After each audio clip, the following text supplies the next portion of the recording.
then I will post it. So I'm very sorry if it happens, कारण ती गोष्ट माझ्या कंट्रोलच्या बाहेर आहे. Okay, so let's start today's session. मागचे जे 2 सेशन्स झाले, स्पेसिफिकली सर ज्यावेळेला डिटॅचमेंट अँड अटॅचमेंट बद्दल बोलले, त्याच्या आधी ज्यावेळेला मी रिलेशनशिप्स बद्दल बोलले होते, या 2 सेशन्स नंतर काही लोकांना असं वाटलं की खूप क्लॅरिटी मिळाली, काही जिथे अडकत होतो ते कळलं, पण बरेच लोक कन्फ्यूज झाले आणि या कन्फ्युजन मधनं खूप प्रश्न आमच्यापर्यंत आले. काही प्रश्न जनरल होते, काही प्रश्न त्यांच्या आयुष्याच्या सिच्युएशनला घेऊन पर्सनल होते, काही माझ्या आयुष्याशी रिलेटेड पर्सनल प्रश्न होते.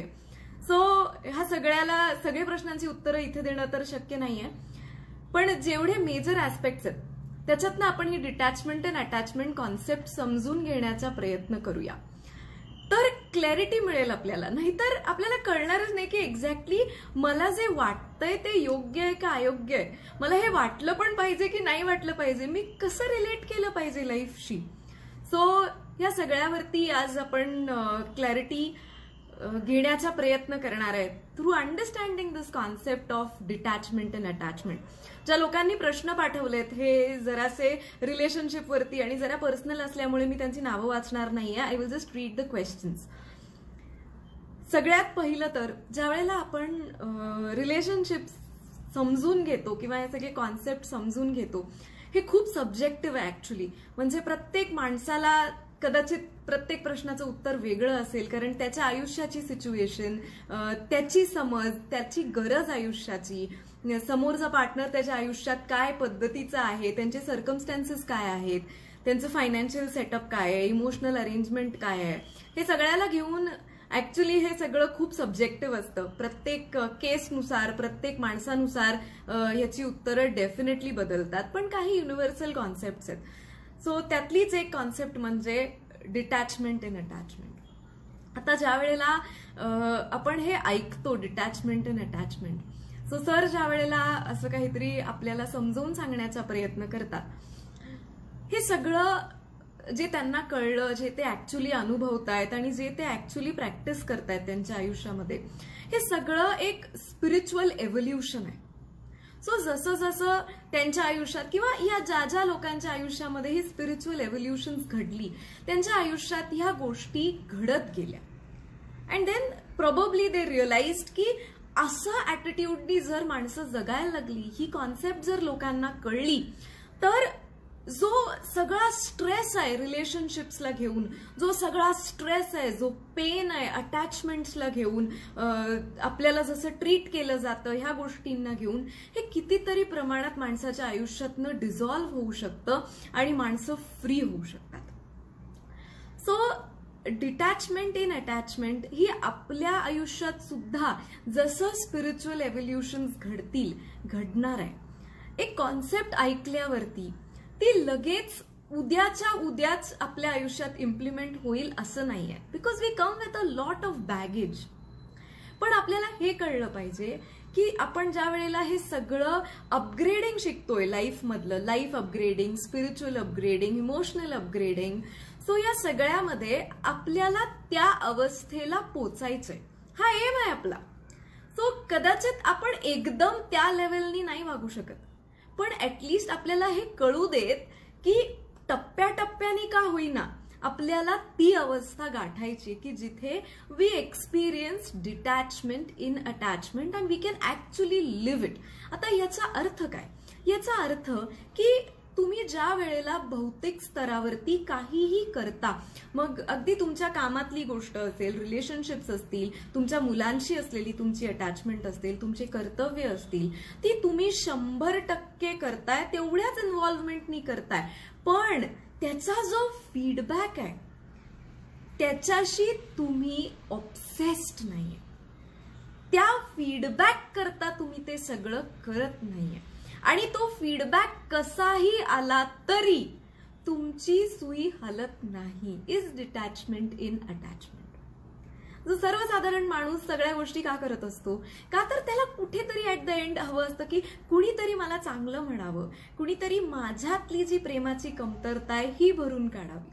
सो सो करतो आपण प्रेमानेच, त्याच्यात प्रेम आहे, त्याच्यात अटॅचमेंट आहे, त्याच्यामध्ये आनंद आहे, पण कुठेतरी आपण जो एक फीडबॅक आपल्याला समोरच्याकडनं मिळतो त्या फीडबॅकमध्ये आपण इतके ऑब्सेस्ड होतो की आणि मग समोरच्यानी जर तसं रिॲक्ट केलं नाही मग आपली सुई हलायला लागते आणि बरं ती एकदा हलून थांबत नाही, ती कंटिन्यू होते आणि this drains a lot of our energy and this is where inside our being corruption starts. Relation तर करप्ट होतच सरफेसवरती, कारण आपण इतके अकराळ विक्राळ रिॲक्ट करतो, पण याच्या सरफेसपेक्षा इंटरनली आपल्याला ते खूप डॅमेज करतं. So we are all on the path of freedom, we all want to be free. So to experience that freedom, या अवस्थेला पोहोचणं आपल्यासाठी खूप गरजेचं आहे. स्टेप बाय स्टेप होणार आहे, ऑल ऑफ अ सडन होणार नाहीये ते, पण ऍटलिस्ट आपल्याला कळू देत की त्या लेवलपर्यंत आपल्याला पोहोचायचंय.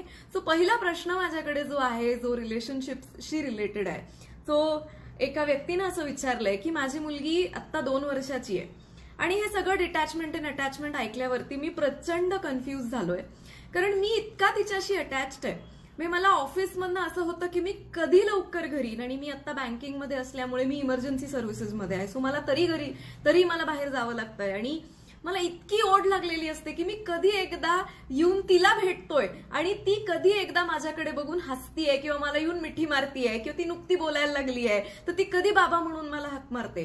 मग मला कळत नाही की डिटॅचमेंट अँड अटॅचमेंट ऐकल्यावरती मी या सगळ्यामध्ये इन्व्हॉल्व्ह व्हायला पाहिजे का नाही. कारण एक minute, I am reading some comment. Okay, ठीक आहे, थँक्यू. ते कविता कोकाटे मॅडमनी लिहिलंय, so thank you very much. So त्या पॉइंटला मी हिच्यामध्ये किती अटॅच व्हायला पाहिजे, कारण मला कळत नाही आता आणि मी खूप कन्फ्यूज झालोय.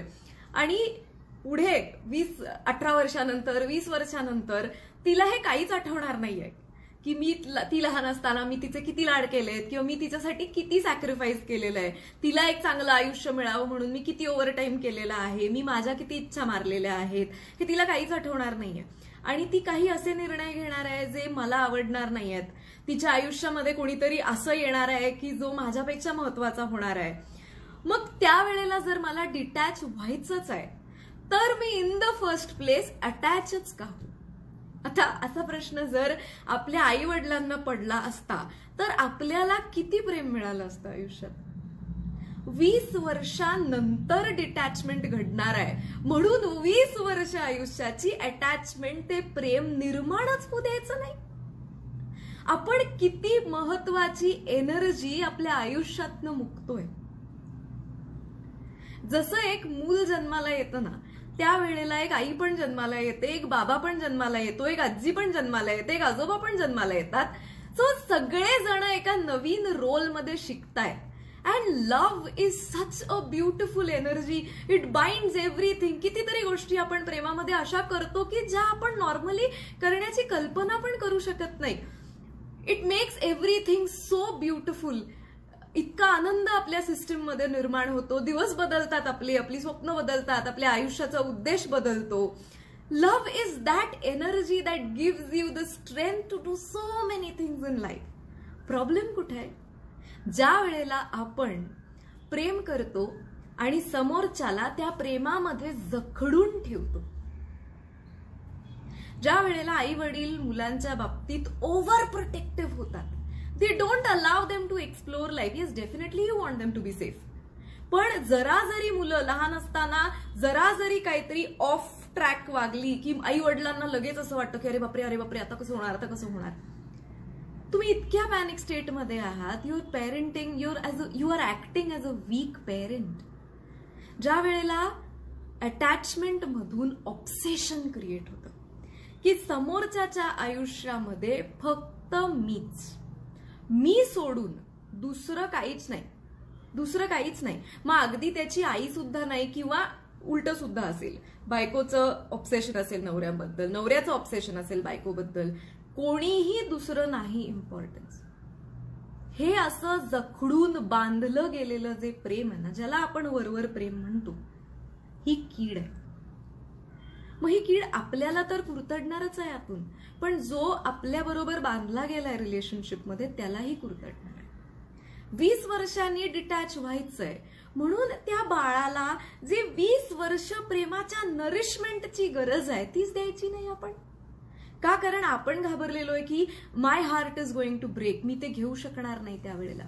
जसे एखादी चिमणी तिच्या पिल्लांना जन्माला घालते आणि त्या आजूबाजूला इतकं डेंजर असतं, ते घिरट्या घालत असलेल्या घारी असतात, कावळे असतात. ती चिमणी जीवाच्या आकांताने त्या पिल्लांना प्रोटेक्ट करायचा प्रयत्न करते. तिने जर असा विचार केला की ही उडून जाणार आहेत एक दिवशी, ही मला विसरणार आहेत, ही त्यांचं इंडिपेंडंट आयुष्य जगणार आहेत, मी कशाला प्रोटेक्ट करू त्यांना, मी स्वतःला प्रोटेक्ट करते ना इन द फर्स्ट प्लेस.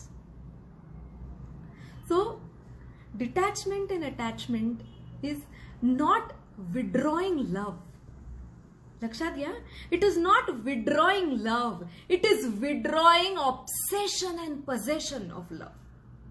की मी असं केलंय ना, मग हे लक्षात ठेवलंच पाहिजे, मला जसं फीडबॅक मिळाला पाहिजे तसं तू किंवा समोरच्यानं रिॲक्ट झालंच पाहिजे, हे ऑब्सेशन चुकीचं आहे. पण आपण या सगळ्या प्रोसेसेसमध्ये शिकत असतो. सो तुम्हाला जर कळलं की एखाद्या पॉइंटला आपण खूप एनर्जी समोरच्यावरती वेस्ट करतोय आणि आपल्याला पाहिजे तसं काहीच मिळत नाहीये, that is a learning of life, that is a learning of life. पण म्हणून ती कटुता आपल्या आतच ठेवून वागत राहायचं ह्याला अर्थ नाहीये. So be as involved as you are with your child, don't be obsessed with your child. की माझ्याबद्दल प्रेम वाटलंच पाहिजे, मला रिस्पेक्ट मिळालाच पाहिजे, मी लहानपणी जेवढे कष्ट केलेत याचा सतत उल्लेख मोठेपणी व्हायलाच पाहिजे, मीच सेंटर फोकस असलं पाहिजे, हे ऑब्सेशन सोडा. कारण हे बॉन्डेज आहे, हे तुमच्यासाठी पण बॉन्डेज आहे आणि समोरच्यासाठी पण बॉन्डेज आहे. ज्या वेळेला या बॉन्डेजला सोडून प्रेम करायला आपण शिकू, त्या पॉइंटला you will experience the real power of love. And love is a very beautiful feeling. So स्वतःला त्याच्यापासून वंचित ठेवू नका. डिटॅचमेंट इन अटॅचमेंट म्हणजे आपली वाटचाल नीरस आयुष्याकडे असं नाही. इन द प्रोसेस मला बऱ्याच जणांनी विचारलं की मग मला असं वाटलं पाहिजे का नाही वाटलं पाहिजे. हे बघा, आपण ज्या वेळेला कोणासाठी काहीही करतो त्याचा फीडबॅक अपेक्षित असणं स्वाभाविक आहे. तो फीडबॅक मिळाला नाही तर आपल्याला वाईट वाटणं पण स्वाभाविक आहे. ओके, प्रॉब्लेम पुढे जेव्हा आपण ते वाईट वाटणं आपल्या आतमध्ये दिवसेंदिवस वर्षानुवर्ष जिवंत ठेवतो, प्रॉब्लेम तिथे आहे. सो इनिशियल फेजमध्ये आपल्याला 10 लेवलला पोचायचं ना, आता आपण स्टँडर्ड 1 मध्ये होत. सो स्टँडर्ड 1 मध्ये आपल्याला ऍटलीस्ट ह्याची जाणीव होऊ देत की आपल्याला 10th पर्यंत पोचायचंय, ही पहिली गोष्ट. आणि दुसरी, आपण कुठे अडकतोय. Are you getting obsessed, are you possessed in the relationship, are you possessing somebody. So हे वाटणं खूप स्वाभाविक आहे. पण आपल्याकडे टॅपिंग सारखं एक महाअस्त्र आहे. तो ज्या वेळेला तुम्हाला वाटेल की समोरच्याच्या रिॲक्शनचा मला फार वाईट वाटलेलं आहे आणि it hurts me, release it, release it. स्वतःला ते इमोशन, ते पॉइझन, ती टॉक्सिसिटी सिस्टीम मध्ये ठेवून you are corrupting your self. So enjoy your parenting. So ज्यांनी हा प्रश्न विचारलाय, be as involved with your daughter as you want, कारण तिचं हे वय परत येणार नाहीये आणि तुमचीही ही फेज आयुष्याची कधीच परत येणार नाहीये. So enjoy it. जेवढं तिला तुम्हाला द्यायचंय practically, materialistically, emotionally, give your heart to her. Don't be obsessed with her, not with her, with anybody in life. Okay, पुढचा प्रश्न आहे, एक मॅडम आहेत ज्यांनी हा प्रश्न विचारला.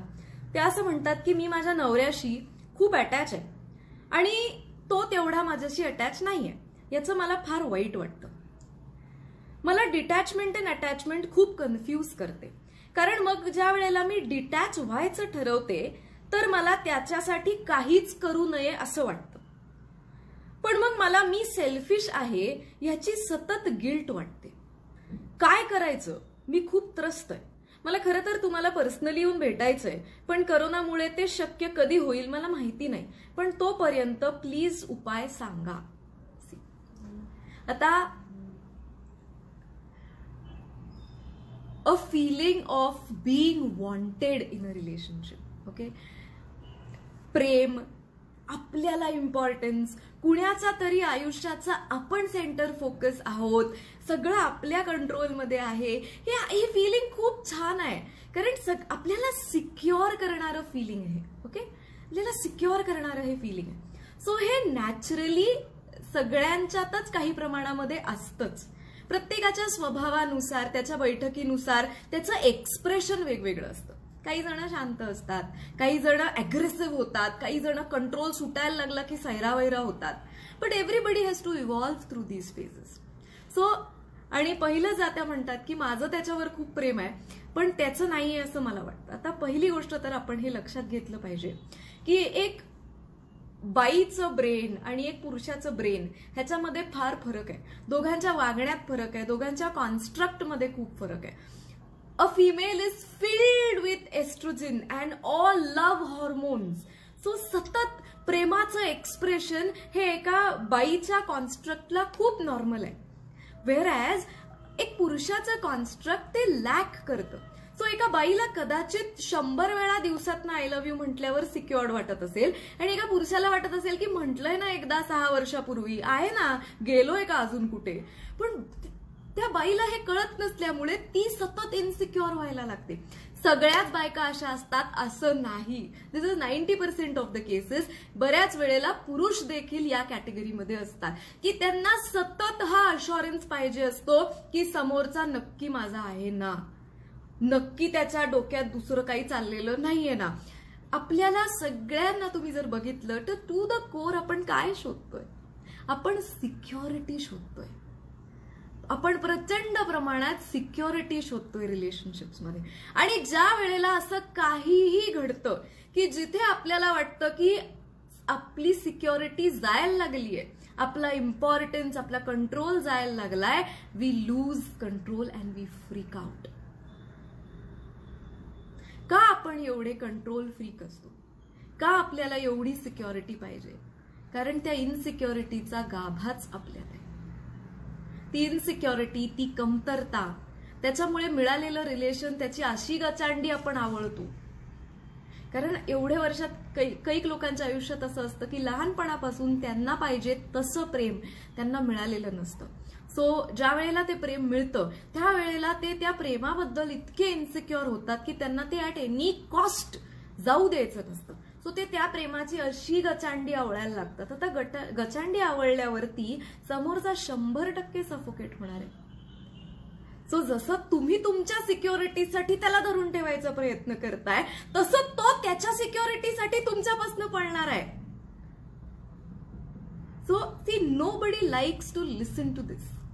कुणालाही जगात हे आवडत नाही ऐकायला की माझ्यामध्ये रिलेशनशिप इनसिक्युरिटी आहे, मी जेलस आहे, माझ्यामध्ये कंट्रोल इश्यूज आहेत, मला अँगर इश्यूज आहेत. हे कुणालाच आवडत नाही ऐकायला. पण जोपर्यंत, हे तुम्हाला कोणाला सांगायचं पण नाहीये, पण जोपर्यंत तुम्हाला हे स्वतःला जाणवत नाही, तुम्ही ह्याच्यावर काम कसं करणार? आणि मग हे टॉक्सिन हळूहळू रिलेशन खराब करणार, तुमचं स्वास्थ्य खराब करणार, आणि in turn you will be alone, you will be depressed. काय मिळालं? सो इट इज टाइम, ज्यावेळेला आपल्याला पॉवर टॅपिंग सारखं काहीतरी माहिती आहे, it is time that we understand की खरंच माझ्यामध्ये काय प्रॉब्लेम आहे, का मला इतकं इन्सिक्युअर वाटतं. सी, आपण जे बोलतोय ना हे फार वरवरचं नाहीये, हे डीप लेवलला काहीतरी जाऊन आपण बोलतोय. वरवरच्या स्तरावरती मग प्रॅक्टिकल गोष्टी मॅटर करतातच ना, की त्यानं काय केलं ज्याच्यामुळे इन्सिक्युअर वाटतंय, मग तू चूक का तो चूक, मग कोण चुकलं, मग काय व्हायला पाहिजे प्रॅक्टिकली, हे सगळं प्रॅक्टिकल स्तरावर आहे. पण जोपर्यंत डीप इंटरनली तुमचं व्हायब्रेशनच रिपेअर होत नाही तोपर्यंत हा प्रॉब्लेम सुटणारच नाहीये. सो त्या जसं म्हणतात की त्याच्याकडनं मला पाहिजे ती रिॲक्शन मिळत नाही, सो मला वाईट वाटतं ह्या गोष्टीचं, हे रिलीज व्हायला पाहिजे. किती वर्ष सी आपण काय शोधतोय? आपण एकतर सिक्युरिटी शोधतोय and we are seeing something that completes us. So आपल्याला छान वाटतं ना की आपल्याला पाहिजे तसं प्रेम, आपल्याला पाहिजे तसं सगळं, and then we feel life is complete. मग याच्यातलं जरा जरी काहीतरी हलायला लागलं की आपल्याला वाटतं नाही नाही नाही, लाईफ इनकम्प्लीट व्हायला लागले, लोक काय म्हणतील, याला काय वाटेल, त्याला काय वाटेल, मग माझ्या आयुष्यात हे नाही का, माझ्या आयुष्यात ते नाही का. This is where we start getting more and more insecured with life. आपण बाहेरच्या स्तरावर प्रॅक्टिकली कसं मॅनेज करायचा हा तर वेगळाच प्रश्न आहे, पण इंटरनली इमोशनली जर आपण मॅनेज करू शकलो तर बाकीच्या गोष्टी ऑटोमॅटिकली अलाइन व्हायला लागतात. याचा अर्थ जी माणसं सिक्युअर्ड असतात त्यांच्या आयुष्यामध्ये हार्टब्रेक्स होत नाहीत अशातली गोष्ट नाहीये, फक्त ते त्याला फार वेगळ्या पद्धतीत हाताळू शकतात. जसं एखाद्याची 10वी असते ना, तर अख्ख्या गावाला कळतं की अरे यांच्या घरात या वर्षी कोणाची तरी 10वी आहे बरं का. बाजूच्या घरात कुणाचं तरी इंजिनिअरिंग पोस्ट ग्रॅज्युएशन होऊन जातं, कुणाला ठाम पत्ता लागत नाही. इतक्या शांतपणे सगळं झालेलं असतं. आपल्याला प्रश्न पडतो की हा माणूस शिकलाय का नाही तरी. Probably he also must have gone through the same stress, same frustration. 10वी 12वी डिग्री जे काही असेल ते, but probably he knows a more peaceful way to handle problems. So आपल्याला वाटतं की समोरच्याच्या आयुष्यात प्रॉब्लेम नाही आहे, तो हसतोय, ती हसतीये, ते फेसबुकला असे फोटो टाकतायत. Probably they know a better way to handle problems in life. So आपलं आयुष्य, so we are the nucleus of our life. So relationships जर सरफेसला आपल्याला इनसिक्युअर करत असतील तर कुठेतरी इनसिक्युरिटीचा गाभा आपल्यातच आहे हे शोधलं पाहिजे. समोरच्याची गचांडी आवडण्यापेक्षा आधी आपण कुठे चुकतोय का हे बघितलं पाहिजे. सरफेसला ब्लेम करायला खूप सोपं आहे, डीप इंटरनली जायला खूप स्ट्रेंथ लागते, खूप स्ट्रेंथ लागते. एकदम नाही होणार कदाचित, पण सुरुवात तरी व्हायला पाहिजे.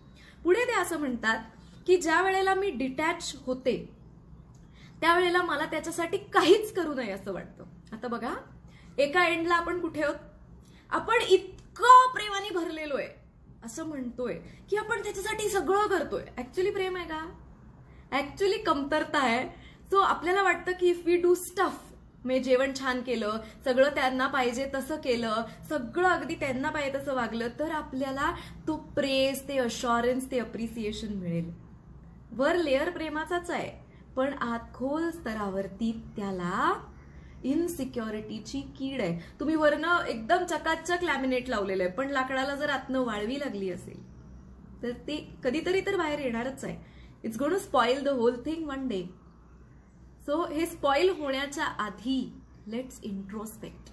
सो पुढे त्या काय म्हणतात की मला काहीच करावं असं वाटत नाही. मग this is subtle hatred. So either दोन एक्स्ट्रीम मध्ये आपण जगतोय, आपण बॅलन्स मध्येच नाही आयुष्याच्या, कारण आपण स्वतःच्या इमोशनल बॅलन्स मध्ये नाहीये. आपलं सगळा आनंद, दुःख हे समोरच्याच्या रिॲक्शनवरती अवलंबून आहे. We have not evolved, we have grown in age. From a daughter you must have become a wife, from a wife you must have become a mother, from a mother you will become a grandmother. How much have you evolved? हा प्रश्न आहे.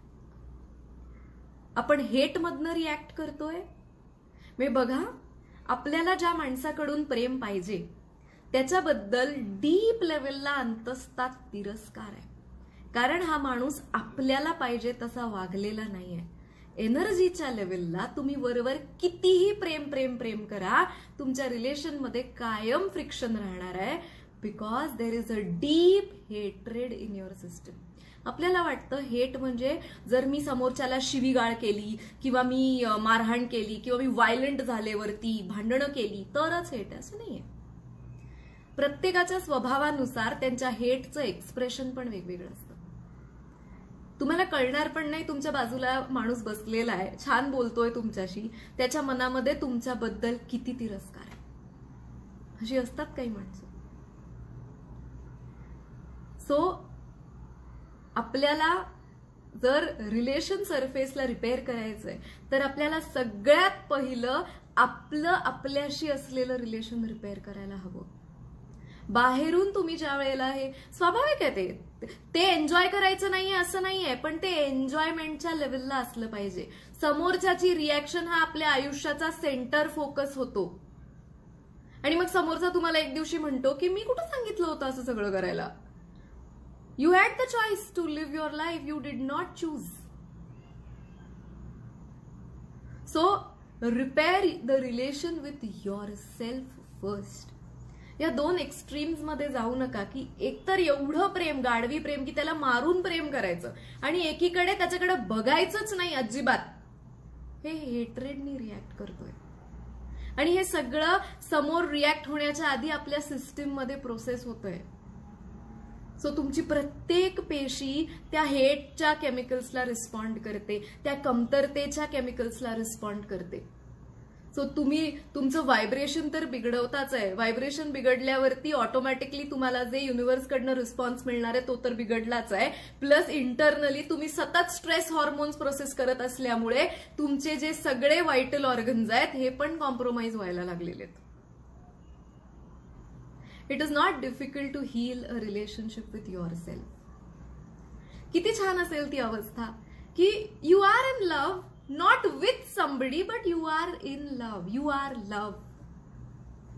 दुसऱ्याची reaction तुमच्या आतले triggers नाही ठरवत.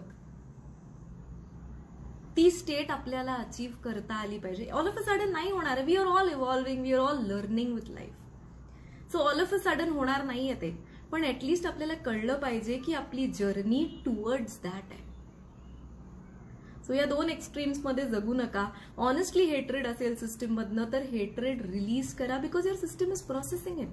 You are living on that, you are living on jealousy, you are living. आपल्याला असं वाटतं की समोरच्या बाहेरच्या स्तरावरती जर सिच्युएशन नॉर्मल झाली ना तर मला आत खूप छान वाटतं. हे टेम्पररी आहे, हे टेम्पररी आहे.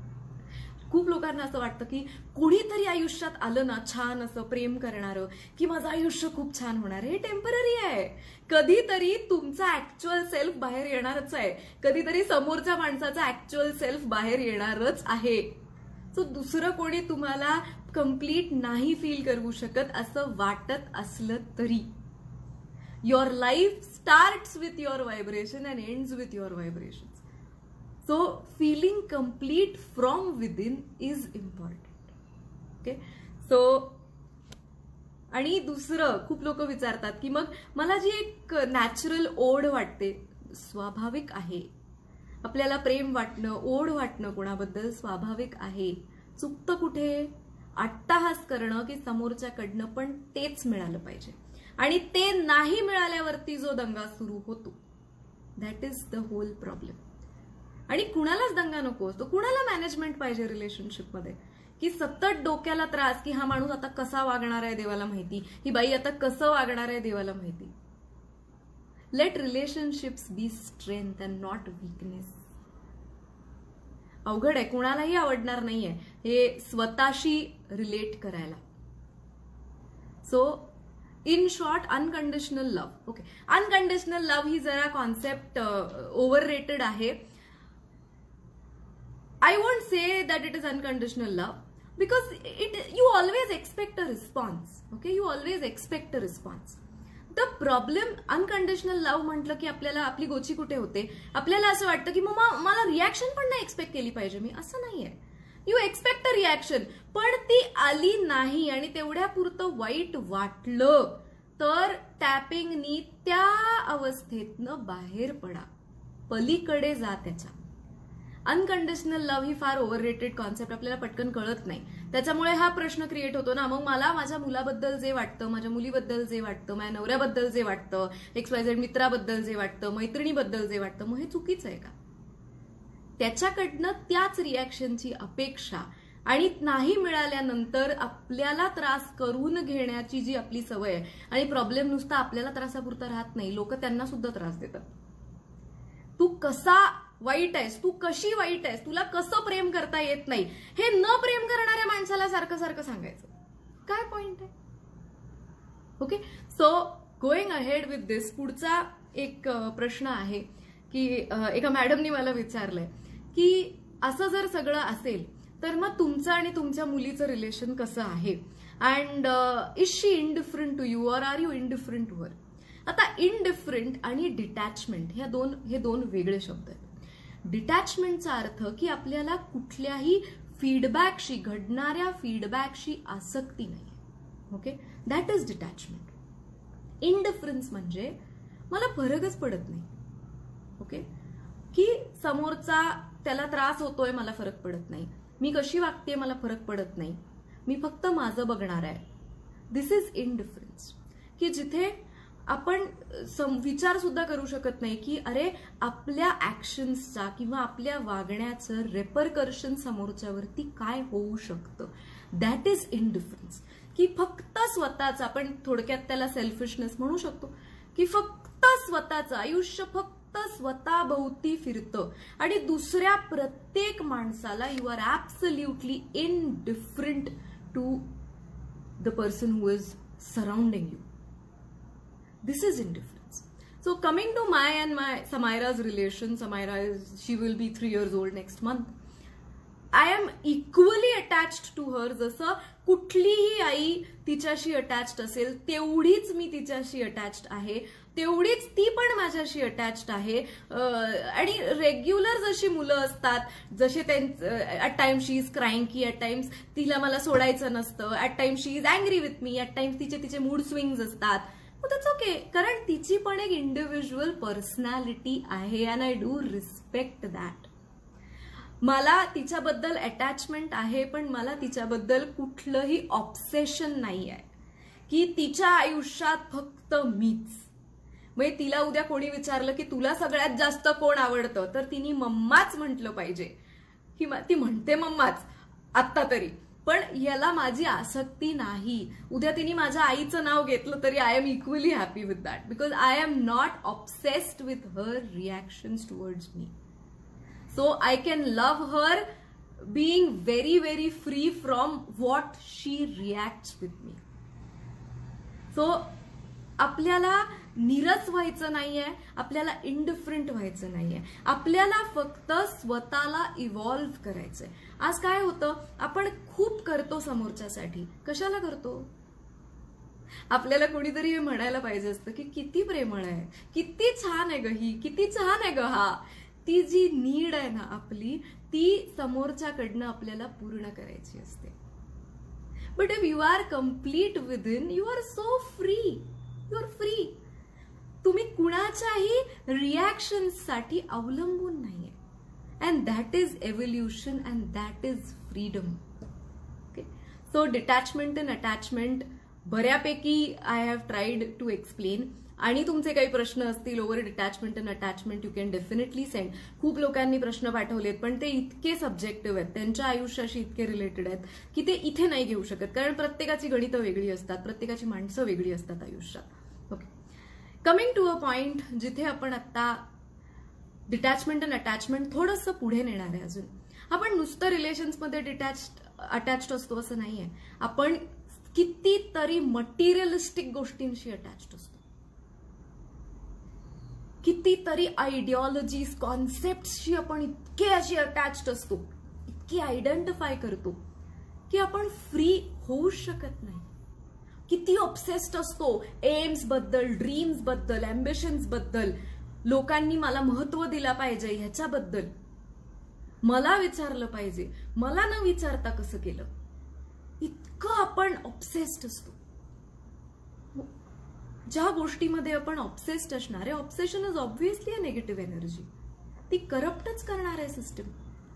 आणि जितकं ऑब्सेशन वाढणार आहे तितकी कमतरता वाढणार आहे, कारण त्या कमतरतेतूनच येत आहे ते. So B aware of all of this. Okay, पुढे येऊया आपण एका महत्वाच्या विषयाकडे. आज आपण सगळेजण ज्या फेजमध्ये आहोत, लॉकडाऊन संपण्याच्या फेजवरती आहे, इकॉनॉमी ओपन होणार आहे, life is going to get back to routine. गेल्या 2 आठवड्यांमध्ये स्ट्रेस, डिप्रेशन, एन्झायटीचे एवढ्या केसेस वाढलेल्या आहेत. Probably we all are going through post stress. Okay, post stress of जो काही लॉकडाऊन झाला त्याच्यामध्ये जी काय आपण सगळ्या पद्धतीत ताणले गेलो, सगळीकडनं पोस्ट ट्रॉमॅटिक स्ट्रेस ज्याला म्हणतात, आपण सगळेजण ते प्रोसेस करतोय आत्ताला. कारण एक अशी घटना आपल्या आयुष्यामध्ये घडली जी आपण कधीही कल्पना केली नव्हती. आपल्याला कधीही वाटलं नव्हतं की असं काहीतरी अशा पॉइंटला येऊन आयुष्य थांबेल की जिथे सगळंच थांबलेलं आहे. कितीतरी लोकांचे careers all of a sudden down झाले, कितीतरी लोकांची मेहनत, they were suppose to reap benefits from this year, everything stopped. आपल्याला अख्खं लॉकडाऊन असं वाटत होतं की कधी सुरू होणार, कधी सुरू होणार, कधी सुरू होणार. आणि आता ज्या वेळेला इट इज ऑन द वर्ज ऑफ स्टार्टिंग, परत रिस्टार्ट करायला इतकी एन्झायटी आहे, इतका स्ट्रेस आहे सगळीकडेच, आणि आपल्याला कळत नाहीये ते कसं हँडल करायचं. म्हणून कितीतरी लोकांना एन्झायटी अटॅक्स येत आहेत, झोप व्यवस्थित लागत नाहीये, चिडचिड होतीये, भीती वाटायला लागलेली आहे, ऑल ऑफ अ सडन कळत नाहीये कुठून सुरू करायचं, काय करायचं. सो फोकसिंग दिस मेजर इश्यू, आपण पुढच्या रविवारी एक एक्सक्लुझिव्ह पॉवर टॅपिंग सेशन घेणार आहे, live session for addressing this post traumatic stress of lockdown. कारण ह्या अवस्थेतनं आपल्याला बाहेर पडलंच पाहिजे, तरच आपण काहीतरी कन्स्ट्रक्टिव्ह बिल्ड करू शकतो. ओके, खूप लोकांना परत सुरुवात करायला लागणार आहे, ग्रासरूट लेवल पासून सुरुवात करायला लागणार आहे. वेबिनारमध्ये मी बऱ्यापैकी हे सगळं क्लिअर केलं होतं, पण तरी आज ही आपल्या समोर हा असलेला आज सगळ्यात मोठा चॅलेंज आहे, to find our strength to come back into routine life. कारण आपण जरी रुटीन म्हणतोय ना, तरी ते रुटीन नाहीये, खूप डिस्टर्ब झालेलं आहे, खूप कॉम्प्रोमाइज घडलेलं आहे सगळ्या स्तरावरती. सो ह्या सगळ्याला आपण इमोशनली, एनर्जेटिकली जर स्ट्रॉंग असू तरच फेस करू शकणार आहे. जसं ज्या वेळेला एखादं काहीतरी नेगेटिव्ह घडायला लागतं, आपण कुठल्या फ्रिक्वेन्सीला आहे त्याच्यावरती आपलं सर्व्हायव्हल डिपेंड करतं. आपण जर बळी पडण्याच्या फ्रिक्वेन्सीला असू तर आपण डेफिनेटली विक्टिम ठरणार आहे. आपण जर इंटरनली स्ट्रेंथ बिल्ड करू शकलो तर we will be among the survivors. आज सगळे संदर्भ बदललेले आहेत. आज सर्व्हायव्हल आणि लाईफ होतं त्या लेवलला आणणं हे एक सगळ्यात मोठा चॅलेंज आहे आज, आणि हा सक्सेस रेट आहे खरं आपला. So next Sunday we will be having an exclusive live session, ज्याच्यामध्ये आपण पॉवर टॅपिंगनी हे कसं हाताळायचं त्याच्या बेसिक्स पासून शिकणार आहे. सो जी अशी माणसं आहेत, तुमचे जे फ्रेंड्स आहेत ज्यांना पॉवर टॅपिंग शिकाय, ज्यांना माहित नाहीये पॉवर टॅपिंग काय आहे, आणि स्पेसिफिकली अशा कुठल्या तरी प्रॉब्लेम मधनं जात आहेत, हे आता सगळं पोस्ट लॉकडाऊन ट्रॉमा जो आहे आपल्या सिस्टीममध्ये. So please tell them to watch the next Sunday session where we will actually be able to get over this, कारण this is the need of the hour. Emotionally survive झालो तरच practically survive होणार आहे. So set your frequency right, repair everything internally. पुढची गोष्ट मला एक तुम्हाला सांगायची आहे महत्वाची, म्हणजे सगळीकडे फायनान्शियली, इकॉनॉमिकली अस्थिर वातावरण आहे. मी घाबरवत नाहीये, okay, I am just making you aware. बऱ्याच ठिकाणी चोऱ्या माऱ्यांचे केसेस ऐकायला येत आहेत, बरेच ऑनलाईन फ्रॉड्स व्हायला लागलेत. Be very careful. तुमच्या कार्समध्ये, तुमच्या असं कुठेही don't leave anything valuable, because खूप विचित्र वातावरण आहे बाहेर. People are frustrated. काहींचे regular incomes, regular jobs compromise झालेले आहेत. बऱ्याच ठिकाणी चोरीमारी वाढलेली आहे. म्हणून बाहेर जाताना सतत या विचाराने जाऊ नका का चोरीमारी वाढली आहे. You are attracting that. But be aware of this की हे असं वातावरण बाहेर आहे. सो आपल्या साईडनी let us be very very safe, secured and confident. असं नाही आपण म्हणू शकत की आम्ही टॅपिंग करतोय मग घराला लॉक कशाला लावायचं. सो आपल्याला आपल्या साईडनी जेवढं अवेअर राहता येईल तेवढं अवेअर राहूया. आणि छोट्या मोठ्या गोष्टी झाल्या तरी ठीक आहे यार, it's okay, we will get over that. ती आपली खरी स्ट्रेंथ आहे की जरी काही घडलं तरी आपण त्याला कसं फेस करतो. ओके, सो हे सगळे even we will cover a lot of financial aspects in the next Sunday session. So be present in next Sunday session. आणि डिटॅचमेंट अँड अटॅचमेंट बद्दल सगळ्यात महत्वाचं, तुमच्या टॅपिंगशी ऑब्सेस्ड आणि अटॅच होऊ नका. टॅपिंग करा आणि सोडून द्या. कुठल्या प्रॉब्लेमला अटॅच होऊ नका. तेच बोलत राहतोय आपण. सो आपण इतके ऑब्सेस्ड, करोना, तेच we are repeating the whole day. Don't be so obsessed with a problem. You are creating that. you unknowingly start vibrating to the frequency of the problem. ठीक आहे, बोला, त्याचं सोल्युशन काढा आणि सोडून द्या. टॅपिंग पण मला इतकं ह्या सगळ्या लॉकडाऊन फेजमध्ये मी एवढे कन्सल्टिंग केलेत जेवढे मी ऍक्च्युली रेग्युलर मंथ्समध्ये केले नसतील. आणि पीपल आर लाईक, अजून आमचा प्रोटोकॉल पाठवला नाही, अजून आमचा प्रोटोकॉल पाठवणार नाहीये. सी, तुम्ही त्या प्रोटोकॉलच्या बाबतीतच इतके ऑब्सेस्ड आहात, तर ते करताना किती ऑब्सेस्ड असाल. हे तुम्हाला असं जर वाटत असेल की आता प्रोटोकॉल मिळाला आणि अशी जादूची छडी फिरणार आहे आणि सगळी ट्रॅजेडी संपणार आहे, असं होणार नाहीये. एवढ्या ऑब्सेशननी जेव्हा टॅपिंग कराल त्यावेळेला तुम्ही टॅपिंग सोडून ऑब्सेशनकडे फोकस करताय. You will never experience the relief. आणि परत सांगते, टॅपिंगनी आपण बाहेरच्या स्तरावर काहीही अचीव नाही करू शकत. टॅपिंगनी तुम्ही आंतरिक स्तरावरती शांतता, धैर्य, स्थिरता अचीव करू शकता. When you internally start resonating to this, outside world responds to this. Internally when you tune to abundance, the outside world responds to that. So कुठल्याही ऑब्सेशननी, चुकीच्या कल्पनांनी टॅपिंग करू नका. मला कुणीतरी परवा विचारलं की मी 2 महिने टॅपिंग करतेय आणि माझं 1 किलो वजन कमी झालेलं नाहीये. मी दिवसातनं 4 वेळा टॅपिंग करते. अरे त्या टॅपिंगलाच एवढं ऑब्सेशन आहे. You know why body accumulates weight. Weight accumulate करायचं सगळ्यात मोठं सायकोलॉजिकल कारण आहे इन्सिक्युरिटी. आता ते जाण्याबाबतीत पण तुम्ही एवढे इन्सिक्युअर आहात की अजून गेलं नाही, अजून गेलं नाही, अरे बापरे आता लोक काय म्हणतील, आता मी कशी दिसणार आहे. ती इन्सिक्युरिटी तुमच्या सिस्टीममध्ये फॅट लॉस करायच्या ऐवजी फॅट अक्युम्युलेट करत जाणार आहे. So don't be obsessed. करतोय ना प्रॅक्टिकली, त्याला कट करू नका. तुम्ही एखादं झाड लावल्यावरती सारखं उकरून बघतो का किती आलंय, किती आलंय, आलंय का नाही, येणार आहे का नाही. You let it grow.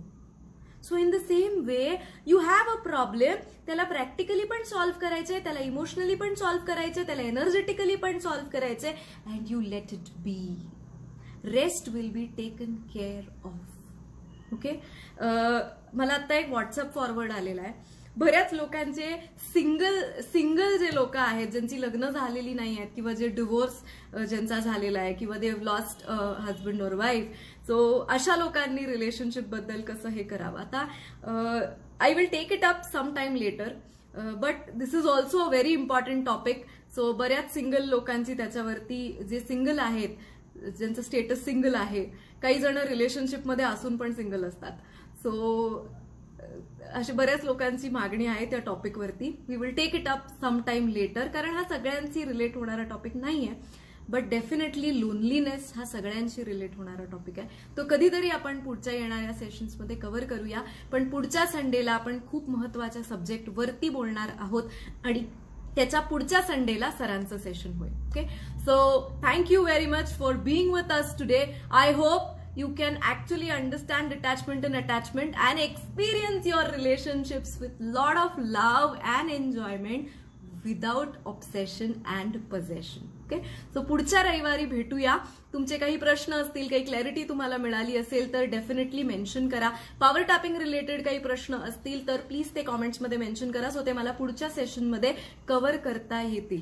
So I will see you all next Sunday at 7 PM on Facebook live. Thank you and have a great night. Thank you.